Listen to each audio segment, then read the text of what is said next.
On Solace, hearts grew in rows instead of beating inside chests. They hung heavy from vines along the terraces, slick and faintly shivering in the morning wind.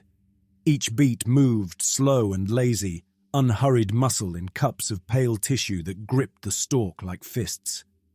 I walked the row with blade and clamps, scanning for weak spots. One heart near my shoulder sagged too far. Its rhythm stuttered, skipping every few strokes.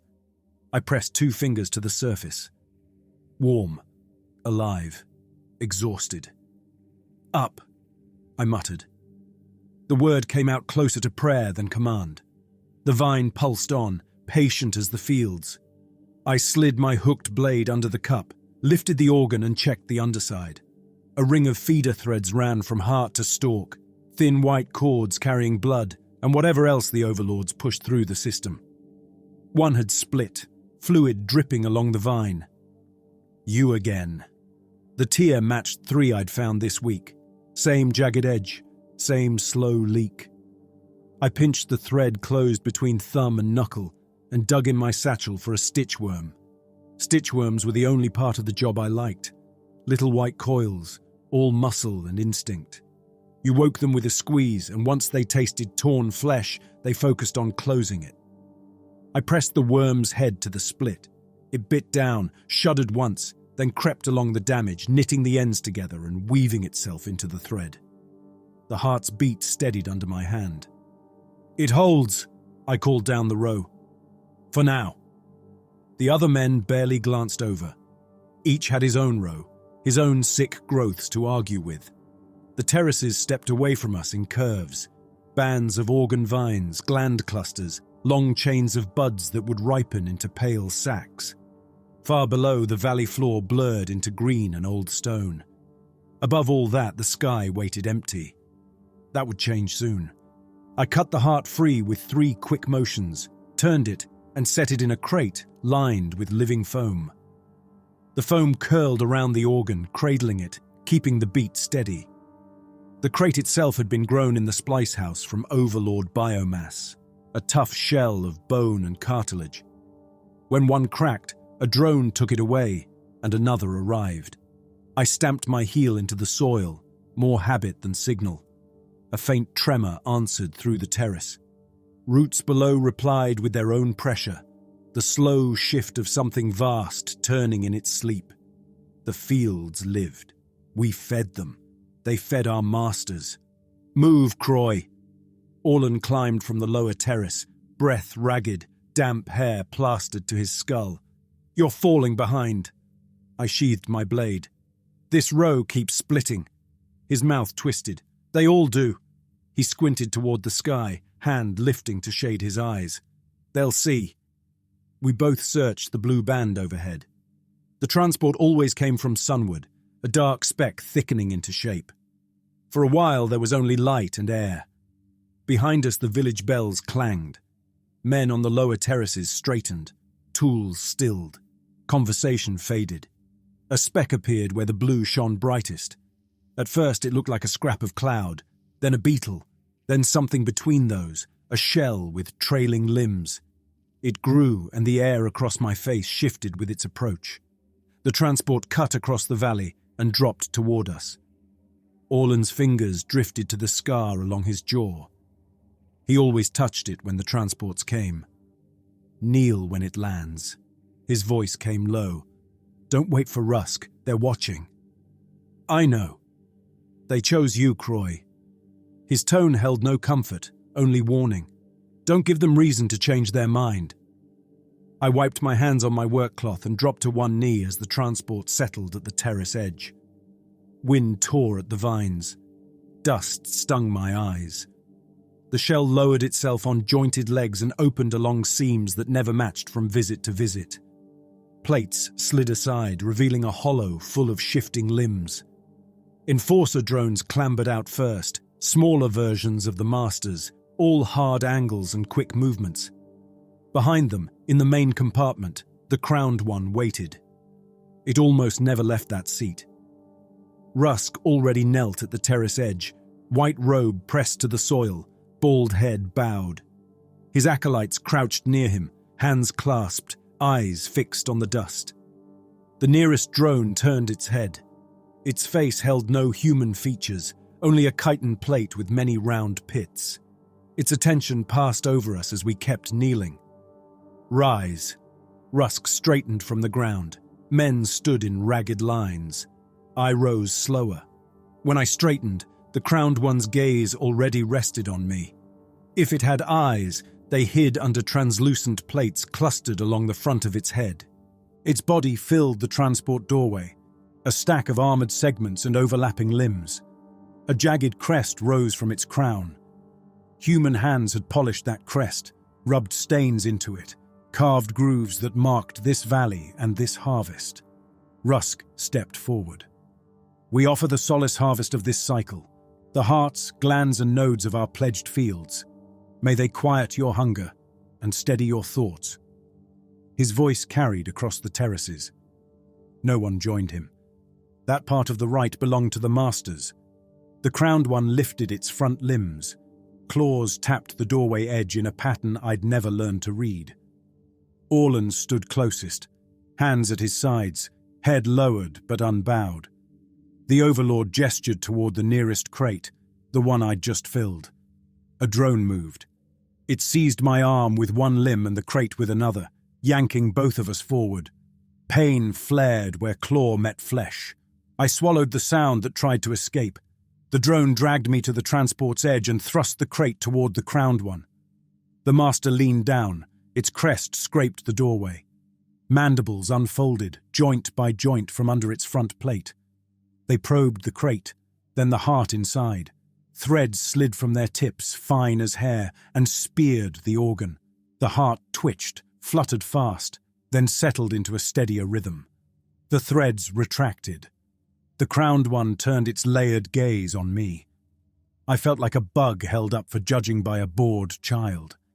It had no mouth to smile or frown, but the slow tightening of its limbs sent heat up my neck. Orlan's voice barely carried over the hum of the transport. It questions the quality. The solace runs thin. I keep the fields alive. The hearts beat, the glands swell, the nodes fill. The patterns under the flesh curl wrong. His jaw clicked around the last word, part human, part master. The comfort it draws from them comes weak. It wants more, cleaner solace, straight from shaped flesh. We bring what we can grow. The drone's claws dug deeper into my arm. Nerves lit from elbow to shoulder. It knows about the failed plots. Orlan's gaze stayed on the master. The terraces where organs stop ripening. It tasted those scars when it entered the valley. Every root and feeder thread carried Overlord sensing fibers. When something died wrong in a field, they drank that knowledge through the soil. If it wants more, I forced out, it can give clearer patterns. We work with what it hands us. The shapers follow the templates. The boys who walk into the splice house come out as the slate instructs. Orlan's mouth tightened. It remembers the last crop of shaped attendants from this valley, the ones it took to the high towers. Some died on the way, some didn't bind well to its structures. It blames our work. I didn't handle that batch. I worked the fields then, not the frames. The crowned one tapped the crate, claws clacked on bone, then it reached out with a smaller limb and pressed something like a nail to my forehead. Pressure slammed through my skull, heavy in every bone at once. My knees buckled. The drone held me upright. Hunger brushed my mind and irritation, and a sense of fabric worn through at the elbows. One word formed in my own thoughts, pushed there from outside. Insufficient. The limb withdrew. My legs remembered how to hold me. It recognizes you as sutureman, Orlan said. Sutureman. The one who knew how to mend flesh and field.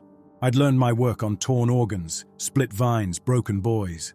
Every path between splice house and terrace had passed under my hands. Rusk stepped closer, robe dragging on the stone. He is the most devout of our workers, crowned one. He'll bear any burden you place on him. I kept my mouth shut. The crowned one clicked again, sharp and rapid. Drones shifted, claws tapping the pattern along transport floor and terrace stone. Orlan listened, cheeks hollow, eyes flicking from limb to limb. After a few heartbeats, he nodded. "Croy," he faced me. "It extends an honor, a command. From this cycle on, you oversee all shaping in the valley. Every boy passes under your hands." My throat closed. "Your master in the splice house. I'll stay to assist." One corner of his mouth twitched. "It believes your time in the fields will pull the shaping closer to its needs." Rusk's eyes gleamed. "You are chosen, Croy. Your bloodline stands close to the Master's. Your son will be first in the new sequence." The air shifted. The drone let go. Pins and needles rushed through my arm. "My son is barely. He carries the mark." Rusk caught my wrist, fingers tracing the faint spiral scar there. The Splice House brand, burned into me in childhood. "You offered him when he was born. Every man offers, every son belongs." Offers made in fear still bound. Orlan studied my face, weighing something. "The Crowned One warns, if the next Solace harvest fails it the way this one did, it will rake the valley." My mouth dried. Rake. A sweep. His hand tilted, claws brushing soil. No rights, no choices. It takes what it wants. Men along the terraces shifted. The words slid down the rows like a gust. Stories told of rakes in other valleys, night transports dropping drones into streets, houses pried open, boys pulled from beds without marks or slates, bodies found later, if at all, grown into fields far from home. I looked up at the Crowned One.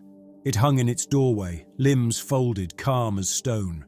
Riven's face rose in my mind. In the orchard behind our house, trying to graft a fruit twig onto a wild root, hands clumsy, voice eager. He wanted field work. He wanted to help shape the world. "I'll take the work." The words surprised me as they left my mouth. Orlan inclined his head. "Shaping starts at next quarter moon. Your son will be prepared." Rusk lifted his hands toward the Overlord. "Our gratitude, Crowned One. Our valley rejoices." The Crowned One gave him nothing. It gestured to the stacked crates instead. Drones swarmed, lifting, carrying, stowing. The shell slid shut. Dust rose. Men ducked their heads. As the transport pulled away from the terrace, the soil's tremor shifted. The roots felt the weight leaving unanswered. The valley tightened for a moment around the absence. When the craft vanished into the sky, the men around me exhaled together. Tools rose. Work resumed. Rusk turned, robe flaring. Croy, shrine before dusk. The choosing slate must be prepared. I watched the empty sky a breath longer, then glanced down at the crate with the heart I'd cut. Its beat ran faster, as if it sensed its destination. I picked up my blade and went back to work. The fields didn't care who shaped the boys. They only cared that something fed them. The shrine sat at the valley's center, where terraces softened into a wide slope dotted with houses and sheds. Its frame was older than any human building, grown from an overlord shell left behind before my birth. People had filled its hollows with carved wood and hung symbols from its ribs, turning alien wreckage into a temple. I stopped at the threshold and wiped my boots on stone. Inside, the air lay cooler under a dome of hardened plates. Lines cut into those plates radiated from a central point, each ending in a symbol for a valley, a clan, a field. Our mark sat near the front, the same spiral carved into the Crowned One's crest. Rusk knelt before a low altar. Gene slates lay stacked beside him, flat plates the size of a hand, grown from overlord matter and carved with human tools. Thin grooves traced patterns across their surfaces, maps of how flesh should change. He didn't look up. "You're late." I had to finish my row. "The fields can wait when the masters call." "The fields feed them. The slates only tell us how." His head snapped up, eyes narrowing. "You challenge the right." I leaned against the doorway. "I don't leave harvest work half done." "The Crowned One placed this work in your hands." He rose with a stiffness that never reached his voice. "You will not treat it as another chore."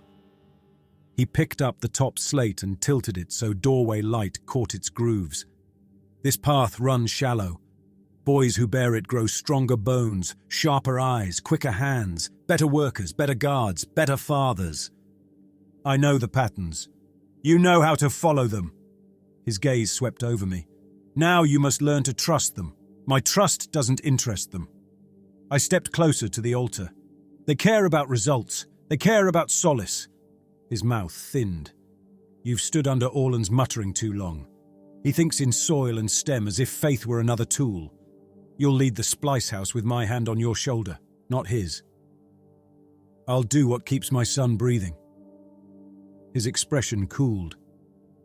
"Your son belongs to them, as do you, as do I. Belonging stays fixed. Use changes." He slid the light shaping slate aside and lifted another. This one carried denser grooves, the whole plate crowded with lines. "Deep shaping. The crowned one asked for more of these. Boys who walk this path serve directly. They no longer work the terraces with us. They stand close. They vanish." The words slipped out. Rusk traced a spiral in the slate's center. "They rise." I thought of failed fields, organs that refused to swell, feeder threads that split, hearts that never settled into a steady beat. I thought of stories traded in low voices, sons chosen for the towers, families left with empty beds and proud deaths to recite. My offering wasn't brave. Fear pushed my hand. A throat cleared behind me. Kesh stood in the doorway, broad shoulders filling half of it, an old scar along his brow from a field mishap. His son Ral hovered half a step behind him, staring at the slates. Others gathered, fathers and sons waiting their turn. Rusk lifted the deep shaping slate. "Bring the boys." He set it on the altar and picked up a bone stylus. Its tip glowed faintly. Vector ink clung there, the same material we used in the splice house to carry change into blood. "The crowned one set a number," he went on. "A count of deep paths it wants from this valley. Those names must be carved here. Those boys must pass under the full rite." "How many?" Kesh's weight tilted toward the altar. "As many as it desires." Rusk didn't look at him. "We will fill the pattern. We will be grateful." He motioned me closer. "Croy, your son first." Riven stepped forward. Work tunic, sleeves rolled, wrists marked with small scars from field chores and childhood rites. Taller than I remembered from the last harvest. He glanced up at me, eyes bright. "They picked you." I heard. "You'll control the shaping hall now." A quick grin flashed. "You'll see everything. You'll guide it." As if the process were a map, not blades and larvae and bone ink. I touched his shoulder. "Stand still." Rusk took Riven's hand, turned it palm up, and pressed the stylus to the base of his thumb. The vector ink left no mark on skin, it sank inward at once. He spoke the ritual words as he carved invisible lines. "You, Riven of Croy, walk the deep path. Your bones belong to the crowned one. Your blood belongs to the solace fields. Your mind belongs to the blessed quiet." Riven swallowed but held.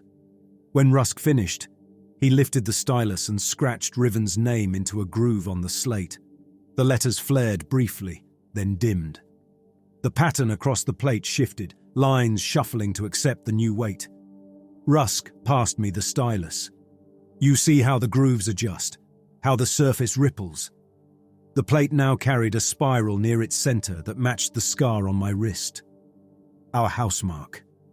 The plate does more than mark right. Rusk's finger hovered over the grooves. When Orlan sets this slate in the shaper frame, the lines guide the larvae. They instruct the changes. The crowned one gifted us the first plates. We carve the names, but the patterns come from it.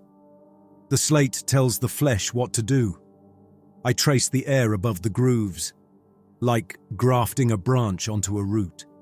You cut the trunk, press the scion in, and the tree knows how to knit. He inclined his head. "That's the simple way to see it." Kesh nudged Ral forward. "Is he marked for deep?" Rusk studied the boy with a measuring look. He keeps your terraces in line. He matches my pace. Can he lift a gland crate alone? Ral straightened. I can carry 2. His voice cracked on the last word. Rusk tapped the slate's edge. Strength helps.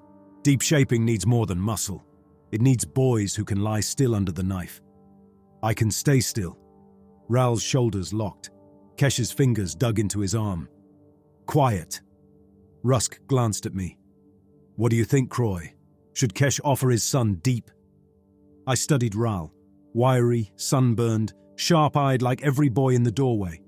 Quick with jokes in the fields, quick to push limits, quick to sprint up terraces when Rusk looked away. He wriggles. I shrugged. Too much movement. Ral's cheeks flared red. I can learn. If he jerks under the worms, they'll tear more than they mend. Then light path. His voice stayed low. Let him keep his feet in the soil. Relief flickered across Ral's face and vanished. Rusk turned back to the slate. We fill the deep grooves first. The crowned one asked for more this cycle. Other valleys failed. Ours will hold. Another boy stepped forward. Then another. With each name, the slate's grooves shuddered and settled into a new pattern. My mind counted without numbers. Too many deep marks. Too many suns. By the end of the rite, the light outside the shrine glowed orange. Fathers drifted away in small knots, shoulders either sagging or drawn tight depending on their son's fate. Kesh waited near the threshold until Riven and I passed. He fell in beside me. You spoke against Ral going deep.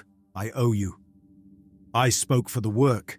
Boys who flail leave bad scars. He huffed. You always did go straight. We walked in silence for a stretch. Shrine shadow at our backs, terraces ahead. He cleared his throat. This deep push. The crowned one's appetite grows. You know what that means? That its last harvest didn't satisfy. That much we all guessed. He kicked a pebble off the path. It bounced down the slope. I mean the risk. More boys tethered deep means fewer hands in the fields. We already work from first light to dark. How long before we can't keep the terraces alive? As long as they expect us to. I thought of the drone's claws in my arm. As long as they keep counting. That's the kind of line Rusk likes, but without his smile. We reached the track that split toward my house and his.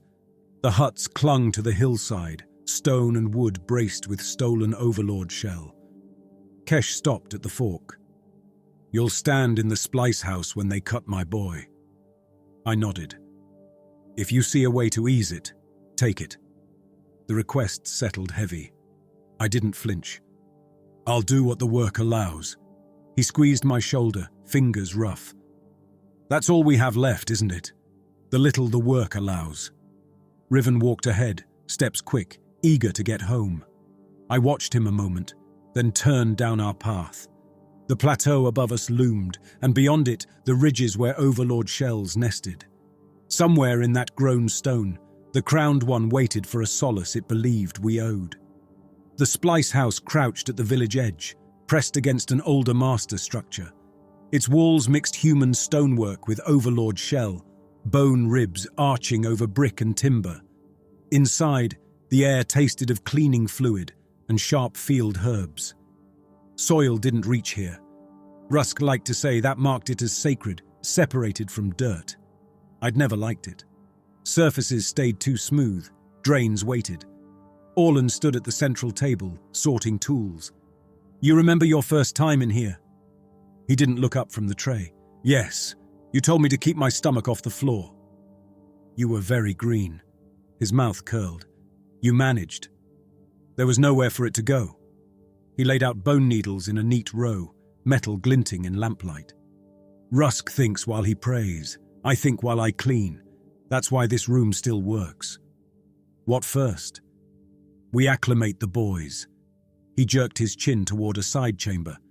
Let them see frames, rigs, worms. Their own thoughts scare them worse than any of this.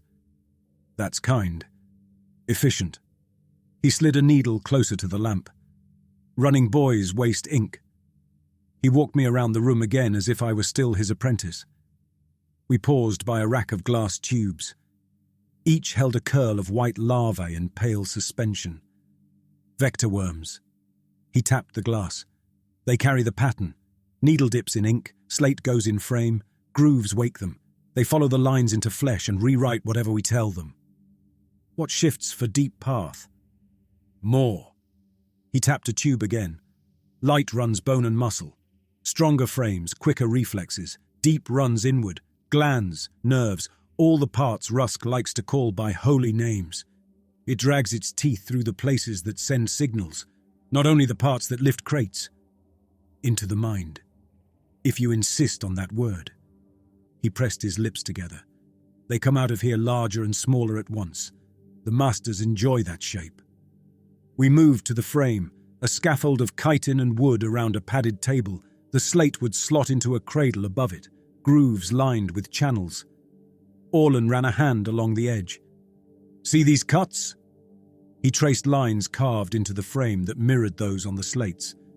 When we set the plate, the grooves carry the pattern to the worms, and the worms carry it into flesh. And the solace fields? What about them? In the shrine, when Rusk carved names, the plate shifted. I folded my arms. Part of the pattern looked like a terrace map. He hesitated. That fits. I waited. He sighed. The first plates came down with the overlords. They told Rusk what each one meant. Light, deep guard, drone, base stock. No human hand carved those first grooves. The masters did. All right? And the solace fields appeared around the same time the deep plates did. Before that, terraces grew grain and fruit. Now they grow organs that calm the masters and keep us compliant. You can see the line between those facts. You figure the plates that guide shaping also guide the fields. I try to keep that thought shallow. He picked up a rag. Deep thinking feeds nothing. We have work. Voices drifted in from outside. Boys, fathers, the first shaping cohort. Orlan rolled his shoulders. Gloves on, Rusk will bless, and will cut. Riven entered with the others. His gaze traced the room. The frame, the racks of larvae, the blades. His mouth tightened, but he stayed. I took my place at the first table. Lie down. He climbed onto the padding and stretched out, arms at his sides. I strapped wrists and ankles. He had always been stubborn, not foolish. Will it hurt? He stared up at the beams. Yes. I checked the straps. You'll get through it. That matches what Rusk promised. He likes the sound of his own answers. That earned a short, strained breath that almost counted as a laugh. Rusk hovered near the doorway, robe drawn close, murmuring protections. I let his words blur and kept my focus on the steps. Slate in frame, ink on needle, worms waking. Orlan slid riven slate into the slot, grooves along the frame lit from within. The vector ink on the needle pulsed. The larvae stirred in their tubes. Riven of Croy. Rusk's voice dropped into ritual cadence. You walk the deep path. You are clay. You are seed. You are solace. I touched the needle to Riven's chest above his heart. The fluid sank in without a mark. Under his skin, something answered. The larvae slid down the channel and into the puncture. Riven stiffened. A tremor ran through his shoulders. Hold. I kept my palm steady. His jaw clenched. Breath rushed fast through his nose. Subtle ridges rose under my fingertips as if invisible fingers crawled there. The worms burrowed, tracing the slate spiral and branching lines in meat. I shifted the needle to shoulder, ribs, base of skull. Each injection woke another wave of internal movement. Each pause as the worms settled stretched longer than the last. By the final injection, sweat slicked his hair. His hands had gone white around the table edges, straps biting his skin. I unbuckled him. You did well. He sat up slowly. I feel strange. How? Like I put down roots. He rubbed his chest. They probe through stone. They keep searching. That's the worms settling. Do they ever stop? They quiet after they finish, or after they die. Rusk swept in and placed a hand on Riven's head. You are remade. The path runs under your skin. Trust it. It carries you closer to them. Riven's eyes flicked to mine. I kept my face flat. Off the table. Orlan jerked his chin. Bench, drink. Let your legs remember their work before you stand. Riven obeyed, wobbling only a little. He joined the boys who'd already taken light shaping. Their faces carried the same mix of fear and pride I remembered from my own turn. Some of the procedures turned uglier. Midway through the batch, Rusk brought Kesh's son to the frame. Ral lay down with his back stiff. His breathing ran too fast. His eyes tracked every tool. Orlan checked the slate. Light path. Ral met my gaze, mischief gone. Only fear remained. Keep still. I set my hand on his shoulder. Struggling feeds the worms the wrong lines. You're not putting Riven's worms in me, are you? His voice shook. No, your path runs lighter. You swear? I don't swear on their names. I held his gaze. You'll stay with us when this ends. He shut his eyes and let his head fall back. I started the injections. Light path worms ran smaller and less aggressive, moving under skin like silk drawn through cloth. Halfway through, Ral's body jerked. Muscles locked. His back arched off the table. Hold him! Orlan's tone snapped. I leaned my weight into Ral's shoulders. Another helper pinned his legs. Under his skin, ridges rose sharp, harder than they should. Plates pushed along his ribs as if something tried to punch out. The worms had slipped their grooves. Their movement spun sideways. I dosed as usual. Orlan's voice had gone tight. The ink's clean. The ridges split. Dark, wet chitin erupted, layering along Ral's flank in a crude shield. A raw cry tore out of him and ricocheted off Splicehouse walls, cutting through Rusk's muttering. For a heartbeat, everyone froze. I grabbed a bone blade from the tray. The plates were still soft. I slid the edge under their bases and sliced, levering them free before they hardened in place. Blood welled. I slapped a pressure patch over each raw groove. Strips of cultivated skin sealed and squeezed the wounds shut. Ral sagged, gasping. The ridges under my hand eased. The worms crept back toward their intended paths, slower now, as if wary. I looked at Orlan. What did we trip? His face had gone pale. A misfire, a bad curl in the groove. Sometimes the pattern bites wrong. Does he live through this? If we stop the bleeding, yes. The plates may grow back. If they do, they'll follow the slate's new shape. New shape. He glanced at the frame. Grooves around Ral's name had shifted, sprouting extra branches. Deep and light lines had knotted, then torn themselves apart again. Keep this from Rusk! Orlan's voice dropped. He'll call it a sign and hammer a sermon out of it. I thought he treasured signs. He treasures ones that bow to his stories. This one claws sideways. We patched Ral, bound his chest, and moved him off the table. Kesh hovered near, face tight, hands clenched at his sides. Right demanded his distance. By the time the last boy had been shaped, the floor lay streaked with blood, ink, and chitin shards. I scrubbed my hands at the basin. Orlan stared at the drain. The crowned one will taste this. It doesn't stand here, I answered. It drinks the fields through the roots. These worms tap that same network. It'll feel the pull. I studied my warped reflection in the water. If it can feel it, it can use it. The question is what it does with us. The failed field lay on the far side of the valley, where terraces met a jagged outcrop of dark rock. We'd heard every story about it. A soil blight, a curse, some offense that turned the crowned one's attention away. Old women warned that walking too close would stain you. Orlan's order had come simple. Solace organs on Terrace 17 stopped ripening. The master wants the reason. Terrace 17 looked wrong even from a distance. Hearts shriveled, glands collapsed. Feeder vines across the soil gleamed with a waxy sheen. No workers stood there. I stepped onto the terrace. The earth gave too much under my boots. The tremor that answered my weight came in jagged pulses, skittish instead of steady. I went to the nearest heart vine and pressed my fingers to the organ hanging there. Still. Utterly still. The tissue under my palm felt dry as clay. I cut the heart free and slit it. The inside had failed completely. Threads that should have carried blood and solacing fluid had shrunk to strings. Some had snapped. Cavities lay empty.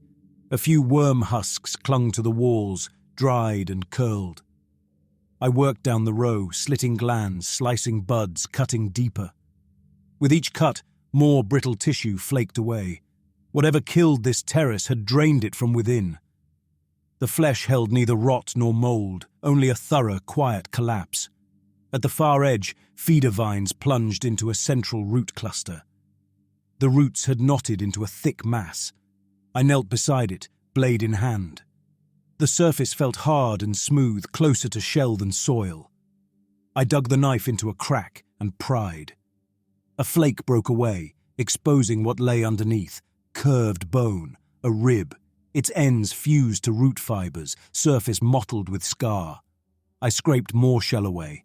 Dust and brittle strands fell. Another bone emerged, longer, knobbed at the end, an upper arm. The joint had been swallowed by a thick knot of tissue. I carved deeper. Near the cluster's center, where every feeder vine converged, the knife met something softer. Flesh, not root, tougher than gland tissue. I cut around it and levered it free. A face stared up from the hollow, skin stretched thin over bone, lips split, eyes sunken yet still tracking my movement, slow and unfocused. The body attached to that face lay half fused to the root mass. Arms vanished into thick cords that ran out through the terrace. The chest had opened and grown over again. Ribs spread into channels where organs had sprouted and then failed.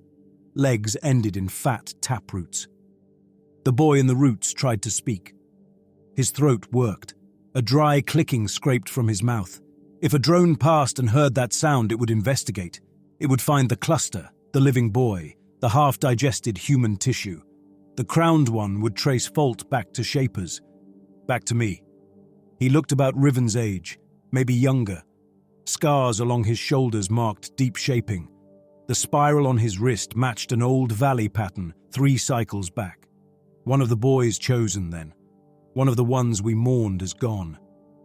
He had returned in a form that turned those stories to lies. The root cluster trembled under my knees. The terrace shivered. Only then did I realize I knelt on the boy's body. Every shift drove my weight into him. I moved off, heart hammering. Easy. The word came rough. He stared up at me, eyes rolling, lips cracking wider as he tried again. The sound clattered in his throat. If I left him, he would linger like this, propping up a dead terrace until the Overlord hunted down the anomaly through the roots. If I tore him free, I'd rip the network apart. The Overlord would feel that rupture too. In both paths, someone paid in blood. His gaze begged. Riven on the table, Ral under the plates, deep slate grooves shifting. They all burned through my thoughts. I set the blade to his throat. His eyes jolted. For a heartbeat, clarity cut through the haze. He understood. I'm sorry. I drew the blade in one hard motion. Blood rose, then slowed. The root cluster's tremor softened. Feeder threads slackened. The field around us eased. A tightness I hadn't named slid away.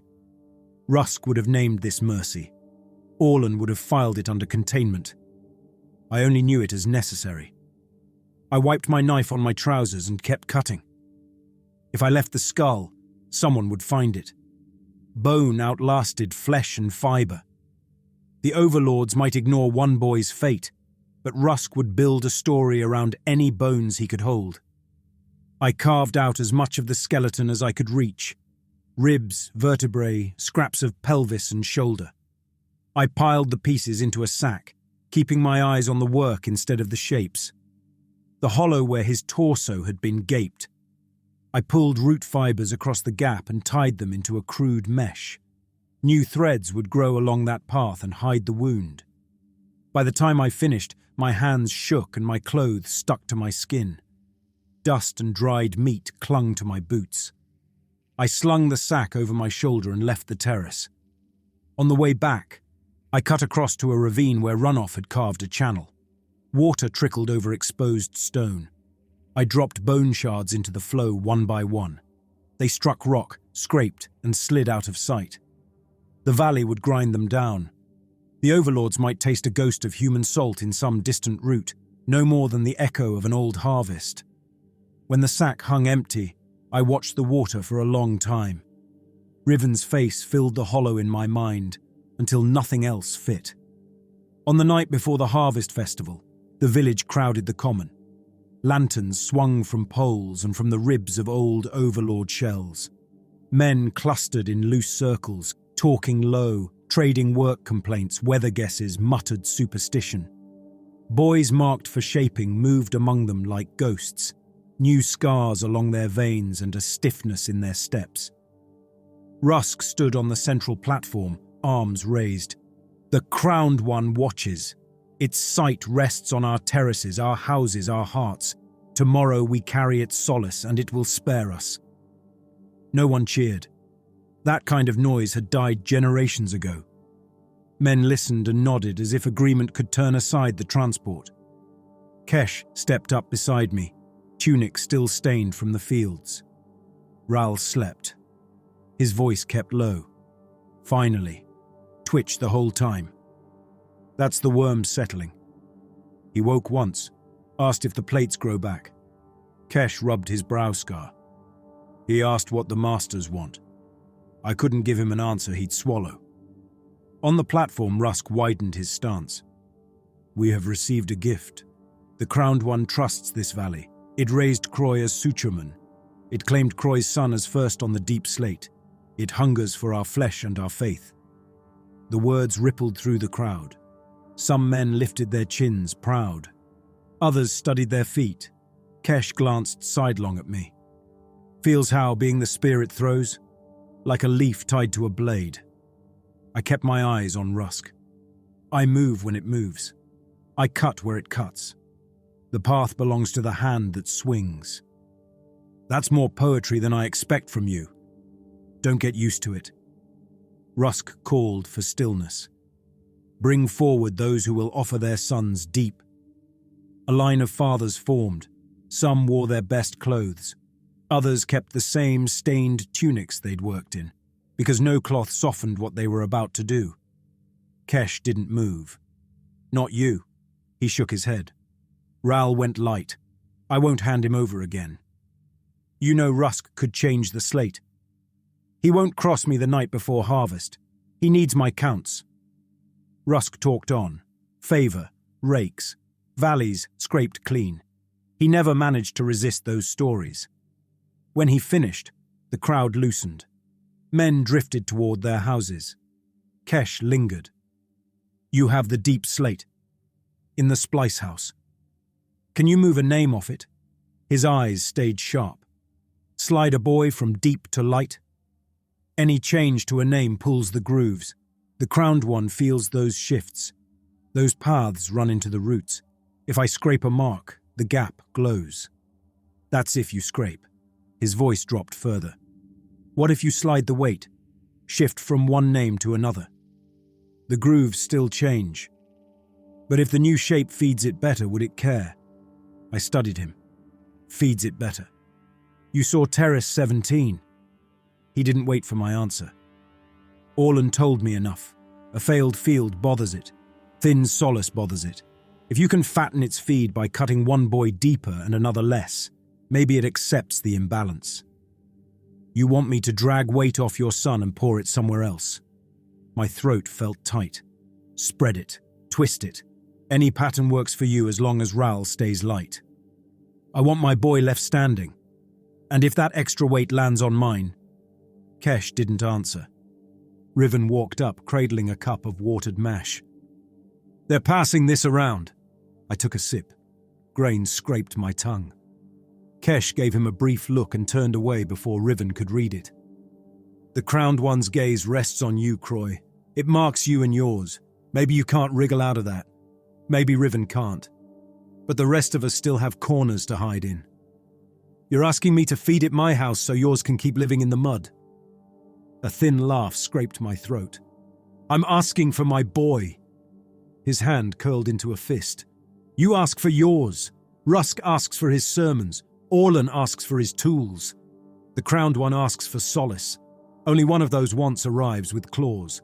The rest of us learn to scramble. Riven watched our faces. What are you arguing about? Work. Always work. He blew out a breath.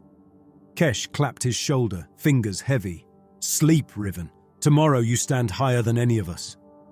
He walked away before my son could answer. Riven frowned after him. What was that supposed to mean? You rise in the Master's favor. Men taste that and call it envy. I don't want their envy. I want their eyes somewhere else. There was a time we prayed for their eyes anywhere but here. I started toward home. This is the price of their distraction.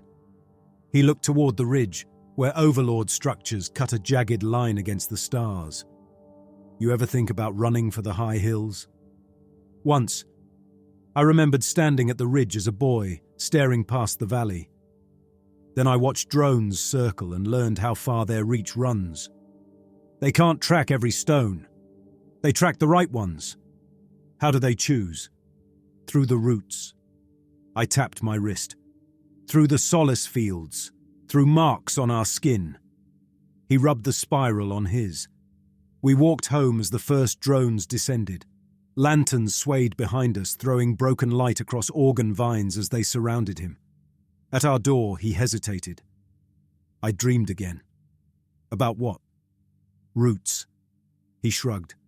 They pushed through stone under terraces and houses. When I stepped on the soil, they pressed up like hands. You spend too much time in the rows. I opened the door. Sleep. Take what rest you can. He snorted. Rest won't sit still tomorrow. He had that right.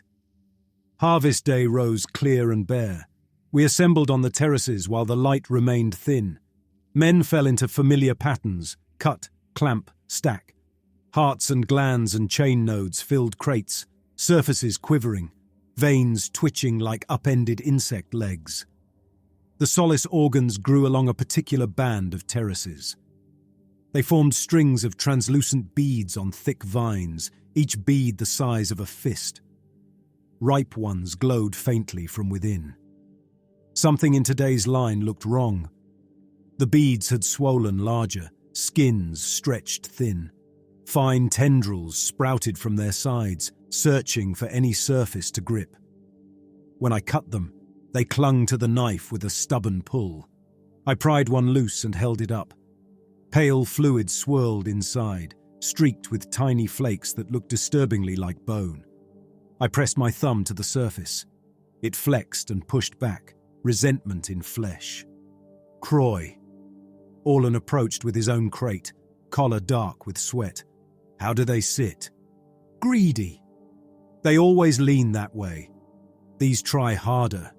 I turned the organ. Tendrils curled around my fingers, tightening. They won't let go.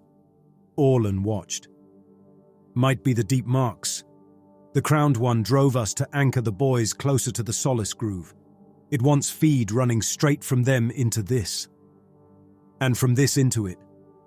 I sliced the tendrils, dropped the organ into the crate, and sealed it with a layer of living foam. The foam tightened, muffling the restless motion. By mid-morning, solace crates lined the upper terraces. Drones gathered near, limbs twitching. The Crowned One's transport descended soon after, settling on a platform halfway up the ridge. We would carry the tribute in. Rusk arranged us into two-man teams. The Crowned One opens its hall today. It invites chosen men to witness the banquet. It does this when anger rises or when favor falls heavy. Today it favors, remember that. Unease rippled through us. Favor from above always kept teeth folded somewhere. Rusk called names. Mine, Orlan's, Kesh's, a handful of terrace heads and specialists. We would escort the solace crates into the feeding hall. Riven took half a step forward before Rusk blocked him with a lifted hand. Only fathers and workers today. The boys have given enough. I want to see... You'll stay in the village, help the others. When the crowned one finishes, I'll come back. He searched my face, hunting for promises I didn't offer. He settled for a short nod. We lifted crates two to a box, weight dragged at our shoulders. Drones followed in a clattering wall. Up close, the overlord structure on the ridge loomed like some enormous fossil locked into stone. Shell plates fused with rock, edges blurred by weather.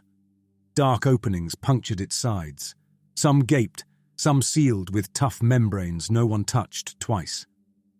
We carried the crates through a wide arch into a chamber that turned the splice house into a shed by comparison. The feeding hall stretched long and high. Channels pulsed in its walls, carrying liquid. Platforms jutted at different heights, perches for masters. The ceiling formed a web of ribs and ducts. The floor lay smooth and pale, overlapping plates fitted like scales. At the center, a circular depression waited. Drones herded us there with clipped gestures and mandible clicks. We slotted the crates around the circle. Each box slid into a socket that rose from the floor and clamped it. When the last crate locked in, the sockets sank until only their tops showed. Rusk and his acolytes knelt at the hall's edge. The rest of us stayed standing, hands suddenly light. The crowned one entered from an upper passage, flanked by two lesser masters. It climbed to the highest perch, crest high, limbs spread. Drones along the walls froze. Without chant or word, the banquet began. Sockets around the circle opened, crate tops slid aside, solace organs rose on stalks of tissue, stripped of their foam. Tendrils along their sides reached down and latched onto floor channels. The masters leaned forward, mandibles unfolded, feeding needles slid out long and hollow. They lowered those needles into the organs. When the first needle pierced, pressure rolled through the room. Thoughts flattened. Fear, anger, and grief slid to the edges, leaving a smooth surface where they had burned. A dull weight settled at the base of my skull, a hand pushing gently down. I swayed. Orlan's grip closed on my arm. Hold. The feed spills into us too, through the line between their mouths and our soil. You ride this every time? When they open the main run, yes. The masters fed. Each needle dipped and drew fluid, then plunged again. Organs shook under the attention. Tendrils stiffened and relaxed to the rhythm. The weight in my head settled into a steady command to relax. My own worries drifted out toward the walls. Rusk's chants blurred. A man behind me dropped to his knees, eyes glassy. This is how solace works, I murmured. Orlan's fingers dug into my sleeve. Keeps them from tearing each other apart. Keeps us from tearing them apart. Comfort in both directions. Cheaper than lashes. How does it reach us from the fields? There's a mesh under the soil. His voice fell to almost nothing. A net. They laced the first seeds into our bones when they shaped our grandparents. You felt it burn in your wrist scar on the terraces. The worms turned each of us into an anchor point. Riven's dream came back, roots under houses, veins through stone. Those anchors run back here, Orlan went on, to nodes like this. When they drink solace, it pours out through the mesh into us. And the boys marked deep. He nodded toward a low portal at the rear. Walk that way and you might get your answer. He slipped along the wall, keeping low. Drones stayed fixed on the banquet. Their limbs twitched, but their focus held. Rusk knelt, head bowed. His acolytes stared up at the feeding, mouths slack. I followed Orlan. The pressure in my skull made every step feel thick. I clung to the simple work of setting each foot down. We ducked through the portal. The passage beyond sloped downward. Walls pulsed faintly with each heartbeat of the hall above. Channels ran along floor and ceiling, carrying fluid away. We only come down here when something tears. Orlan's words scraped the stone. You wanted to know where deep boys go? He gestured ahead. Here's one answer. How much have you seen? Enough to wish I hadn't. The passage opened into a chamber directly under the banquet. For a moment, my mind tried to turn it into a cellar, rows of pillars, low ceiling, central basin. Then the shapes resolved. Each pillar was a torso. Boys and young men fused to the floor, backs arched, ribs opened. Their arms had lengthened into thick cords that climbed walls and ceiling, branching, joining, then diving through stone toward the terraces. Their legs vanished into roots. Their heads jutted from hunched shoulders. Some faces turned toward us. Others fixed upward, eyes glazed. Chains of solace organs hung from open chests, linked into the ducts that fed the hall above. I recognized their scars. Deep shaping marks, spirals matching house symbols. Boys from our valley, boys from others. One turned his head. Eyes tracked me through the haze. Flesh along his ribs bore fresh scars where I'd levered plates away. Ral. The masters had claimed his malfunction for the floor instead of the fields. He seemed taller, stretched by root growth. Chitin plates peaked along his side, regrown harder and fused. Solace organs dangled from his chest, veins tied into the network. His mouth moved. No sound reached us. Orlan watched my face. Now you know why they drive us toward deep. The Crowned One never wanted attendance in towers. It wanted this. The boys are the towers. They're the roots that hold this hall up. My body refused to move. Light shaping keeps bodies fit to haul. Orlan's gaze tracked the cords in the ceiling. Deep turns them into nodes. Each valley grows its own knot. Each Crowned One eats through its own cluster. How long do they stay alive like this? Long enough. He braced a hand on the wall. The worms slow their hearts. The solace they pour loops back into them. That loop blunts the edges. Without it, the strain would snap them clean. Ral's eyes begged. Another wave of calm poured down from the hall and into the boys. Their faces slackened. Pain slid under the surface for a breath. Orlan muttered a curse. It's drawing hard, trying to drown an itch. What itch? Whatever we shifted in the shaping. He glanced at me. Feel under the calm.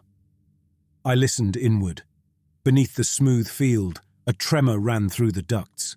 A crooked pulse moved along the lines through the boys into the roots. Ral's misfire. The warped groove on the slate. The way I'd tried to ease Riven's burden by pushing some weight away. What did you alter? Orlan whispered. I slid weight, from one name to another, from my son's line toward yours. His eyes hardened. You used the valley's solace net to shield your house. The Crowned One demanded stronger feed. I kept my gaze on Ral's shaking ribs. I gave it strength. Ral's root thickened. Too far. The grooves snarled. The worms chewed across new paths. The solace organs started shaping their own impulses. The tremor built. Ducts quivered overhead. The organs on the boy's chest swelled. A bead near the center burst. Fluid sprayed across the floor.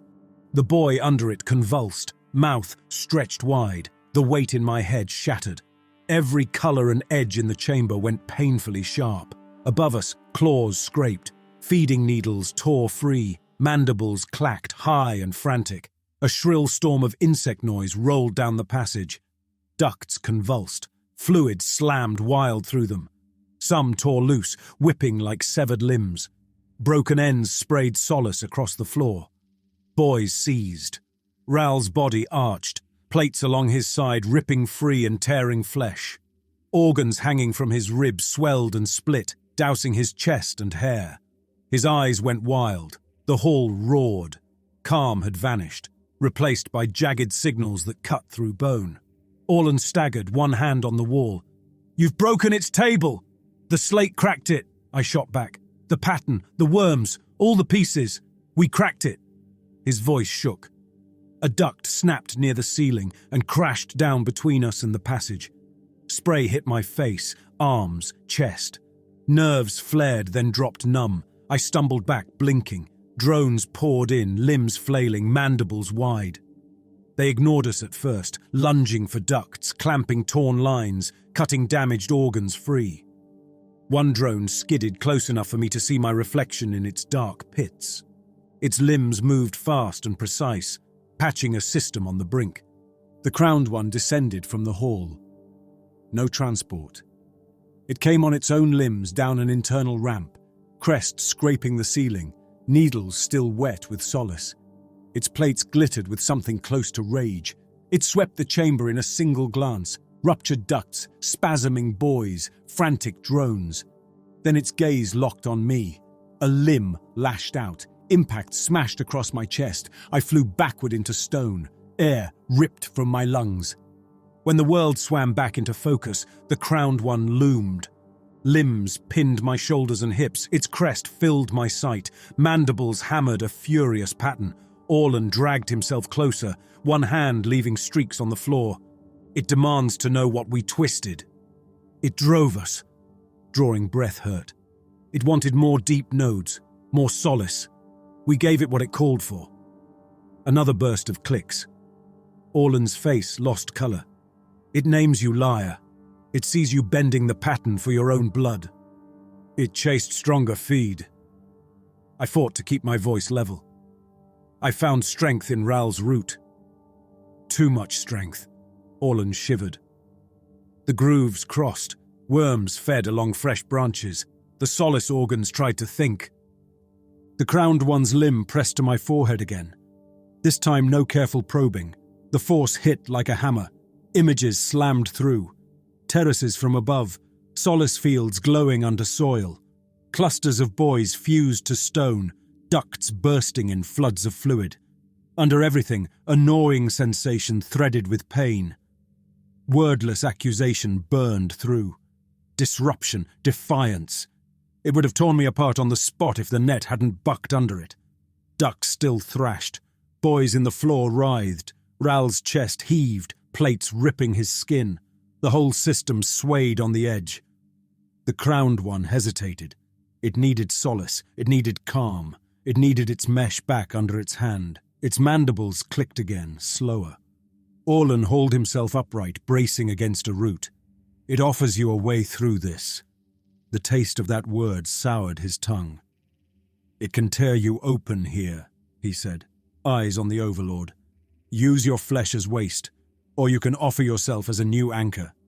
Anchor. A central node. He nodded toward the ring. Like them, only larger. You know the fields. You know where threads run thick and where they fray. It wants that map inside the mesh. It plans to grow you into the floor, thread your nerves through the lines, use your mind to steer. You become part of this. His voice roughened. Your body might keep breathing. Riven might lean on the balance you bring. If the network holds, it won't demand as many new deep nodes so quickly. I stared at the ring. Ral's eyes rolled, frantic. Another boy sagged, ducts torn, organs run empty. Off to one side, smaller nodes clustered. Among them a face I knew. Riven. His features hadn't stretched yet. His chest cavity stood less open, ribs only partly spread. Solace organs along his veins stayed small, but they pulsed too fast. My legs carried me toward him. Drones had bound my ankles at some point. Now the ropes slackened. Riven's eyes found mine. His lips parted. Father. Heat rolled off his skin. Fever and feed tangled. How did they bring you down here? My hand shook on his forehead. They took those marked deep after the rite. Orlan's voice hovered behind me. They never went to towers. They came straight below. The towers live in Rusk's stories. He lied to us. He lied to himself first. I cupped Riven's face. Can you feel the fields? He blinked slowly. They reach for me. Does it hurt? I'm so tired. His voice drifted, thick with solace. Feels like I'm dreaming your rouse. Above us, another duct snapped. Fluid splashed his chest. His body arched and collapsed. The crowned one clicked in impatience. It crouched at the ring's edge, needles twitching. Choose, Croy. Orlan's words scraped bone. Stand and let it tear you, or lie down and let it use you. Those are the shapes it leaves. Every path smeared filth across my hands. Each choice dragged me through a different stain. If I refused, the crowned one would rip me apart and still strip what it could from the pieces. Riven would hang here as a frantic, failing node. A hungry, enraged master might rake the valley clean to rebuild. If I accepted, I would sink into the floor, part of the system I had spent my life feeding. The net would strip my memories of terraces, failures and fixes, and the crowned one would steer its web with them. A rake might hold off as long as Solace moved. Riven might get relief. Or the master might decide he wasted feed and cut him loose anyway. Kesh begging for his boy, Ral's plates ripping free, the boy in Terrace 17 bleeding under my hand, my own fear, death, and the thought of leaving Riven in a world that saw him only as material. Duty and selfishness knotted together until I couldn't pry them apart. I looked up at the crowned one. If I join the mesh, you steady through me. Orlan shaped the thought in clipped clicks and gestures. The master responded. It acknowledges. Orlan's chest rose and fell fast. You will channel what you know. It will shape you to fit. I want one thing. The Overlord's limbs stiffened. A drone skittered closer, ready. I bargain only for him. I nodded at Riven. If I anchor and hold your solace lines, you cut him free. Let him die as a boy instead of as a root. You know mercy doesn't pull its levers. It counts yield. I locked my gaze on the crowned one's plates. A small node with a flawed pattern wastes feed. A large node trained to the field saves it. Killing the smaller node and using the larger one gives you more. Orlan shaped the idea, hands miming cutting and growth. The crowned one's mandibles worked. Its head tilted. It weighed flows and output. No other measure entered. After a long pause, it clicked once. Orlan exhaled. It accepts. The choice settled over me like a second skin. Drones moved at once. They dragged me to an empty slot in the ring. The floor softened and rose. Pale fibers sprouted around my ankles and calves, curling inward to taste. Every instinct screamed to pull back. Fighting would only tear more. Bands of tissue strapped my arms. A pad rose to meet my spine. Needles slid from the frame above, lining up along my back, chest, and skull. Orlan leaned close. Once it starts, your thoughts will scatter. If anything still belongs to you, use it now. I turned my head toward Riven. He watched me, unnervingly calm. Solace had dulled even this. I'm here. You're always there. A faint smile tugged his mouth.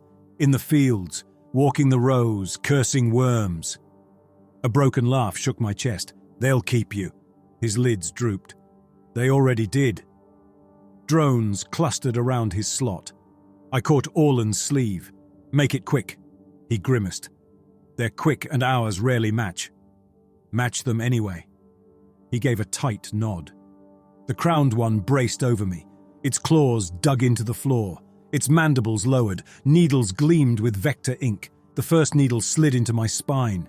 Pain blew me apart. A line of fire ran from neck to tail, then rushed out along every nerve. My vision went white. When shapes returned, the world carried new edges. Roots. I felt them. Threads under soil hummed with faint signals. Terraces mapped themselves as sensations. Each heart, each gland, each solace bead became a note in a discordant song. Drones pushed larvae along channels in my back. They burrowed through bone and muscle, racing for nerve centers. This time, the pattern didn't rise from a slate. It flowed through the crowned one's grip on the net and whatever it stripped from me. It sifted my memories, walking rows, patching splits, Terrace 17's hollow, boys on tables. It fed those shapes to the worms and bent their path. New ducts budded from my ribs, translucent and veined, snaking out to join the existing system. I felt every inch of their growth, every cell splitting and stretching. A raw cry tore out of me and vanished into the mesh. The crowned one flooded my veins with solace, even as it carved, trying to keep me intact long enough to use. Across the ring, drones closed around Riven. They clamped the ducts, leaving his chest, and cut them. Each sieve sent a jolt through my new nerves. The net fought the gaps. The crowned one forced it to accept them. Riven's eyes cleared for a heartbeat as the flow slackened.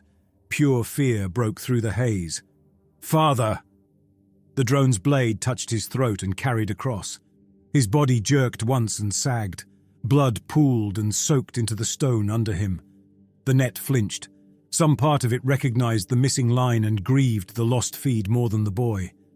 The crowned one poured more solace into me, barking for stability. Riven's presence thinned. The space he'd held in the mesh slid empty. Something inside me tore. The larvae dug deeper into my spine, stitching my identity to their roots. Ducts from my ribs thickened as they fused into the network. New organs budded along them like pale fruit. Through the widening web, the terraces crawled into sharp focus. Heart vines beating in slow rhythms, glands swollen and slick, solace beads shivering on their stalks, signals raced through me. I had become conduit and not. Every uneven beat, every surge touched my nerves first. The crowned one leaned on my memories, shifting feed from terrace to terrace, smoothing rough patches, tamping spikes. Where Terrace 17 had felt like a dead hole, it now registered as a scar the new roots would eventually grow around. My chest felt both hollow and crammed full.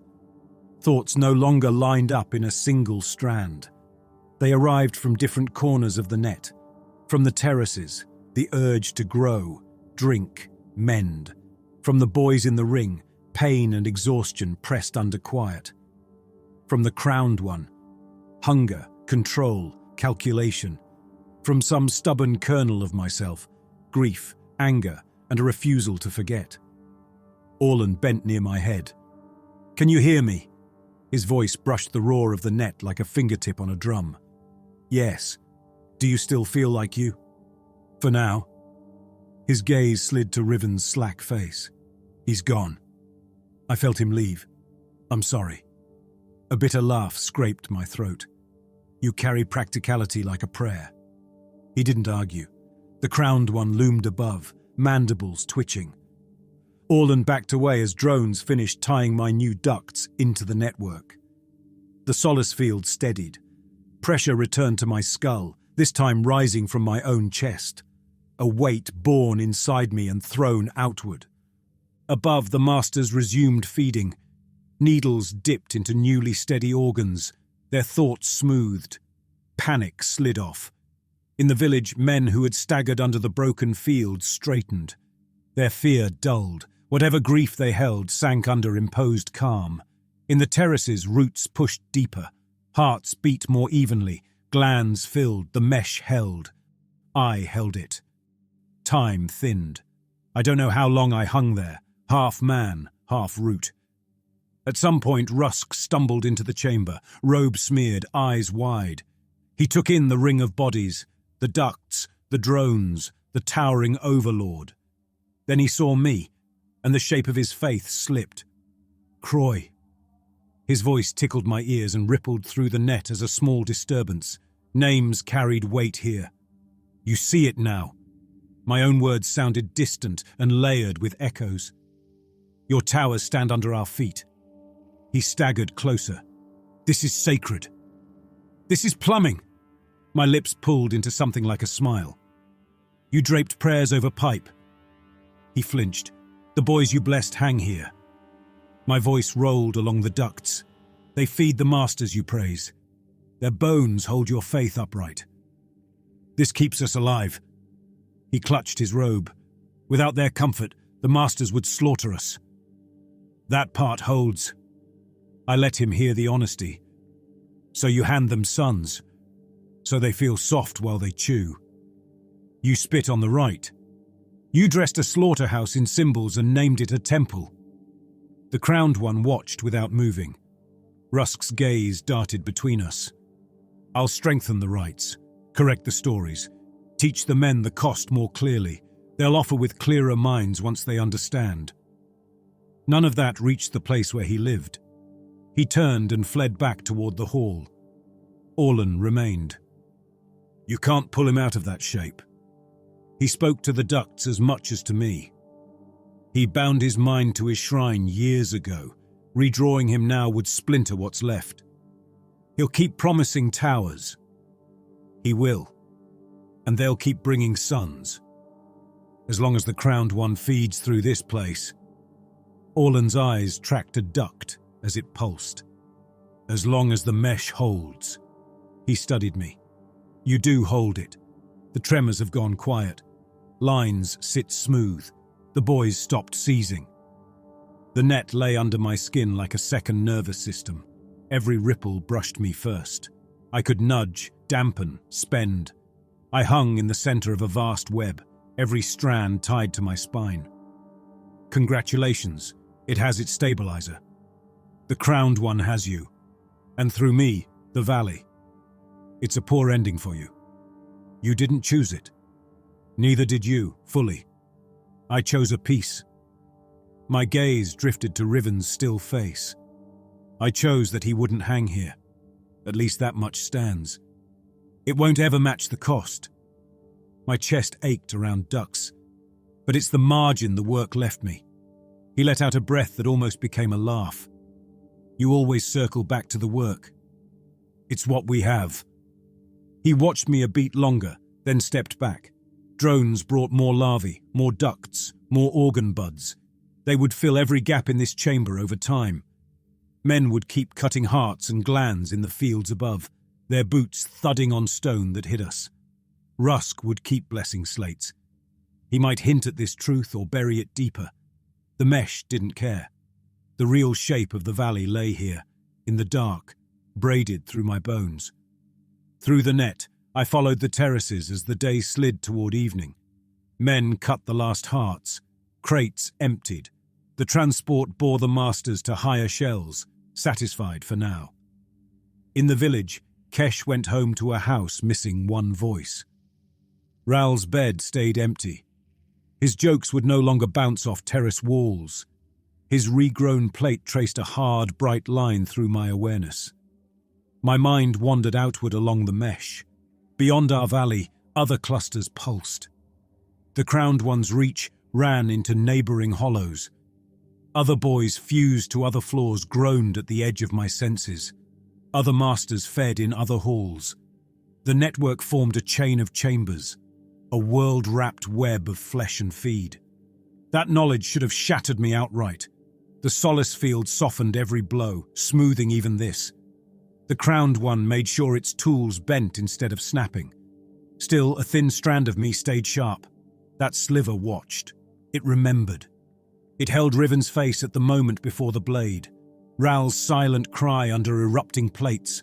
The boy in Terrace 17 staring up from the roots. It traced those memories across the mesh like faint scars. I couldn't tear the system down alone. Pulling my roots free would rip the valley apart and feed the master's rage. But I could remember. Through that narrow crack of self, I could make small choices. I could nudge a little more feed toward a poor terrace so its men lost one less child to hunger.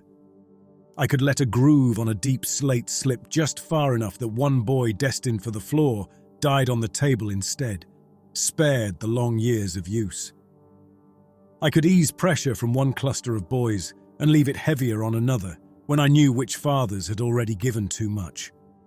Petty gestures against a vast machine, tiny cuts on thick shell. My defiance never rose to heroism. It stayed twisted and compromised. Above, masters fed. Below, boys slept in the calm that smothered their fear. Around me, ducts throbbed, solace pulsed, and the valley rested in the grip of its gently tightening comfort. I hung in the floor, roots sunk deep, gaze turned inward on the dark, listening for the next tremor in the net, waiting to learn what, if anything, the work would let me do when it came.